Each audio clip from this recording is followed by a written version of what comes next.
আপনার মসজিদে বড়জোর ১,০০০ মানুষ নামাজ পড়ে। এই ১,০০০ মানুষের একটা ইমাম নিয়োগের সময় আপনি সেই ইমামটাকে পা থেকে মাথা অবধি যাচাই করেন যে সে সুদ খায় কিনা, ঘুষ খায় কিনা, মদ খায় কিনা, জেনা করে কিনা, এমনকি তার বউ পর্দায় থাকে কিনা, এত দেখেন। আর যখন ইলেকশন আসে ৪ থেকে ৫ লক্ষ মানুষের জন্য একজন এমপি নির্বাচিত হয়, সেই ইমামটাকে আপনি কেন বাছাই করেন না? শুনুন আল্লামা সাঈদী কি বলে।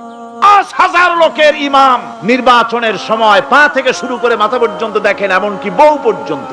বৌমনি আনিয়ে দেখেন না, পর্দায় থাকে কিনা এইটা আপনারা দেখেন, ঠিক কিনা? এ খবরটা নেন। ৫,০০০ লোকের একটা ইমাম বানাতে গিয়ে মাইক্রোস্কোপ যন্ত্র দিয়ে দেখেন মোষ কেমন, দাড়ি কেমন, চুল কেমন, পাও কেমন, হাত কেমন, হাতে নখ লম্বা কিনা, দাঁতে ছাতা কিনা, বউ পর্দায় থাকে কিনা, মিথ্যা কথা কয় কিনা, এত দেখেন।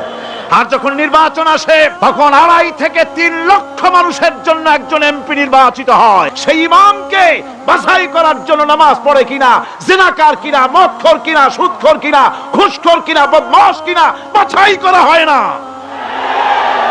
নামাজ আমাদেরকে এটা শিখায় ইমাম কেমনে বানাইতে হবে। কোন সুবহানাল্লাহ।